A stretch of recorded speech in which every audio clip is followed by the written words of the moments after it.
Hey everybody, welcome back. Today we're going to talk about how you can stop drifting and start taking control of your career. And I'm going to teach you 5 ways you can start focusing on what is within your control. And as always, for the best guidance and advice and support, please subscribe to my channel. I drop a new video every single Thursday.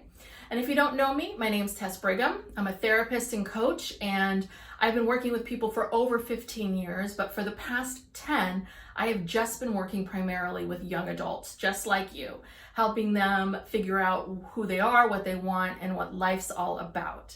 And I am really excited to be here and talk about this topic because, one of the big things about career is that there are a certain amount of things that are within your control and there's a certain amount of things that are out of your control. And I think for everybody to make peace with their, work life, it's really about focusing on these 2 pieces. How can I focus and work on the things I can control, and how do I let go of the things I can't control? So let's start by talking a little bit about what do I mean when I say drifting, all right? So when I say drifting, and I don't think there's anything wrong with you exploring and taking different jobs and traveling and learning about yourself in order to figure out the right career for you. I mean drifting like, kind of going from one job to the next, not really thinking about what the plan is, just sort of letting things happen to you. If you get promoted, great. If you don't, you don't. That kind of drifting. Doesn't mean you have to have a 5-year plan and work on it every single moment of the day to achieve it. But it does come back to, focusing on and getting and finding this intention for what kind of career do I want to have? How do I want to feel when I'm at work? Because work's a big part of our lives, and it's really important that you feel good about it. Okay, so let's start talking about these 5 things that you can to focus on, okay? Number 1, the first thing is pick a direction. So again, I want to come back to, I really do believe that careers are about exploration and learning new things and doing new things. But you do have to pick a direction and start going in it in order to learn more about it. This is something I see with my clients all the time. Is they have these ideas of careers they want to pursue, and then they're like, yeah, okay, but I looked at it and I looked at a few ads and looked at I looked at Indeed or ZipRecruiter, and I saw sort of what it is, and I don't think I really have the requirements for it, so I'm not going to apply. Like, that's not really picking a direction. That's again drifting. So when I mean pick a direction, I mean if you want to change your career, awesome, right? And don't fear so much that, oh my God, I'm going to spend the next 2 or 3 years changing my career. What's going to happen if I don't like where I land? You will figure it out. There are no right or wrong decisions, just the decisions that you make. And the biggest issue that I see with my clients is that they have this idea, like they want to change their career. They want to do something different.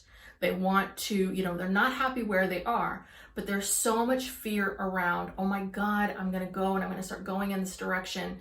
And what if I'm going down there and it doesn't work for me? And what I always say is the knowledge that you get from taking those leaps, from going in that direction, will help you figure out what it is that you want. Number 1, it could be the right direction for you. Perfect. Great. Keep going.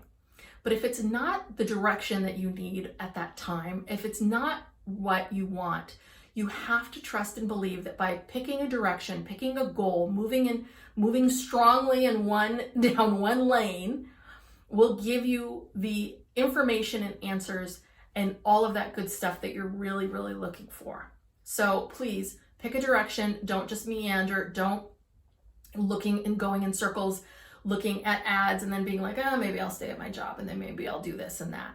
The thing is that if you're not happy with your job and you do not take chances, nothing in your life is going to change. And it's just going to be 2 or 3 years from now. And you're going to wake up and be like, oh my God, I'm still in this job and I hate this job. And now I'm 2 or 3 years older. We get so caught up in this whole thing of like, oh my God, I don't want to go back to school. It means that I'll be graduating with my PhD at, 35. Well, it's like, you're going to be 35 anyway. Wouldn't you like to have a PhD? That's what I'm talking about. Really pick a direction, go for it. Take the necessary steps to really figure out if this is right for you and start moving towards that. Okay, that's number one. Number two is advocate for yourself. Careers are so different now, right? Once upon a time when my grandfather was building his career, right? He graduated, he went to Stanford, he graduated, then he got a job at Bethlehem Steel. If you're here from the Bay Area, you know Bethlehem Steel, they built BART. And, they put him into management. He got on a training program and boom, boom, boom.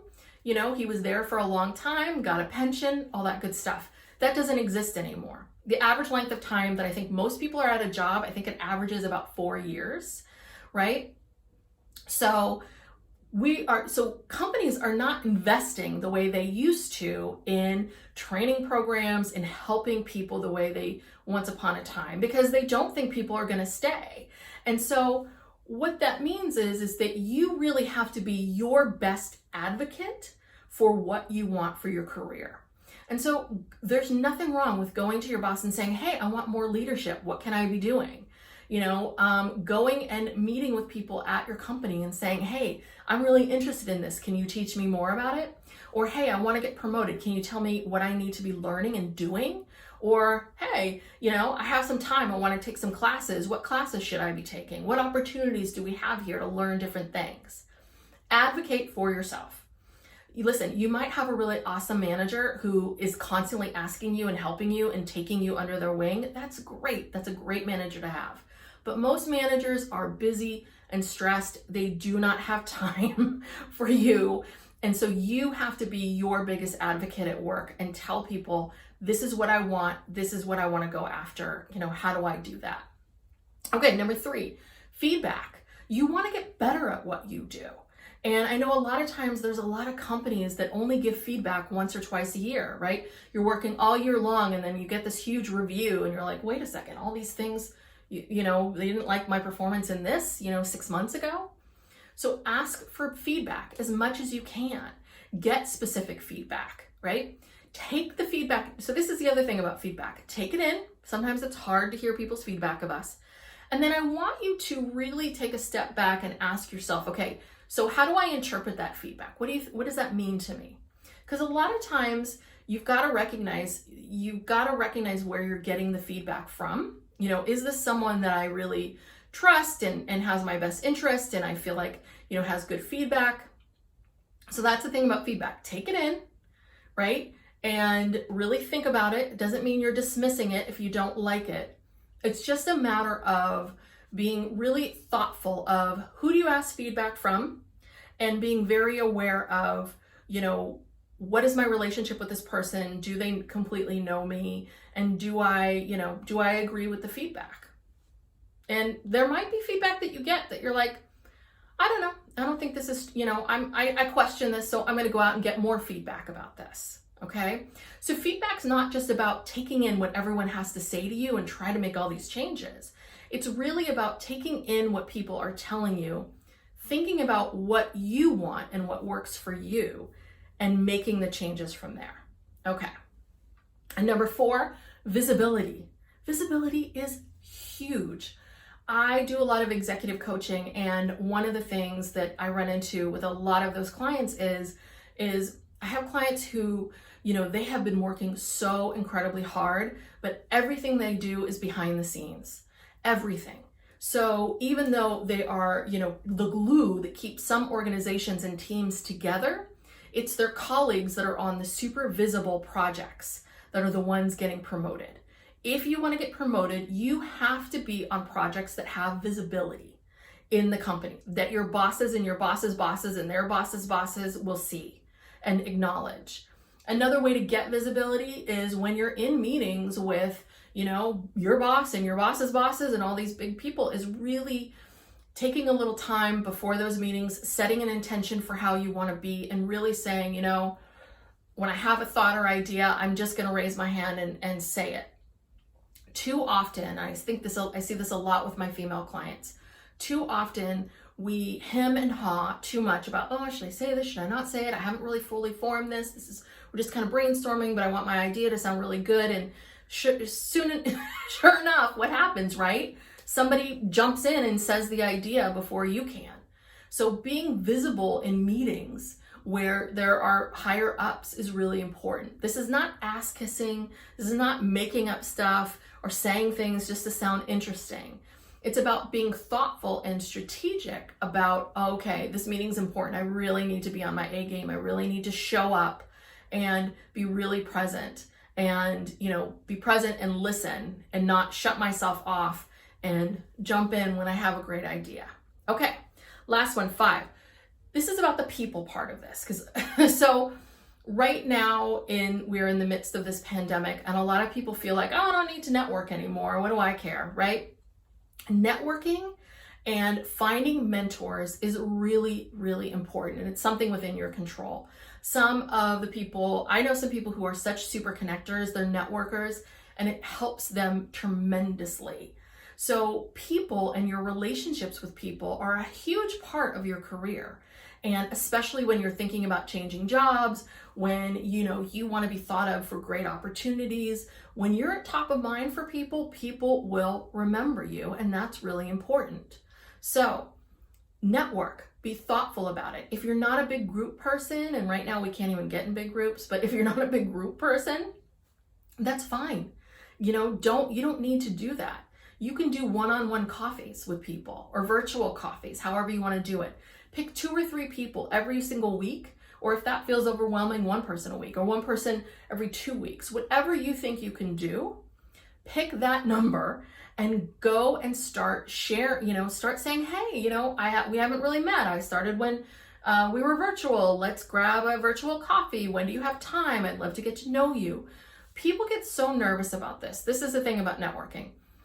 People love it when you reach out to them and say, I love what you do, or I want to get your advice, or, I really think you're great and I'd love to connect with you. I mean, that feels really good. I know when I get those emails from people, you're like, oh, look at me, right? That feels good. And that's what you're giving to another person. You're saying to them, I think you are really awesome at your job and I want to learn more from you. That's a good feeling, right? So don't be afraid of doing that, okay? And then the mentoring piece, it's not about running around and asking people like, will you be my mentor? Will you be my mentor?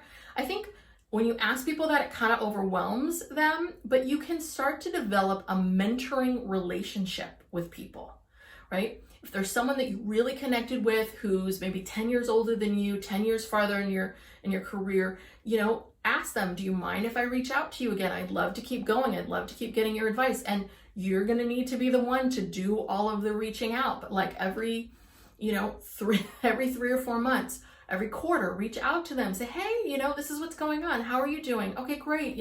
Let's grab that coffee soon. Okay, great. Right? That, you don't have to name the relationship to start to develop the relationship. Okay. So those are the 5. Pick a direction. Advocate for yourself, get feedback, take it in, process it, and figure out what you're going to do with it. Be visible. Sorry, now I'm here. Be visible. And the final one is networking and finding a mentor. Those are 5 things that are completely within your control. So of those 5 things, I want you to comment below and tell me what's one that you think you can start to do. All right? And I want to hear from you. So if you like this video, please hit like. If you are interested in learning about imposter syndrome, then check out my video. I dropped it last week about how to overcome imposter syndrome. And finally, if you have a friend family member, a loved one, whomever, a stranger, I don't care, anybody that you know that you think would really appreciate and value and need this information, please share with them this video. I would love to see them here. All right. And I will see you next time. Bye-bye.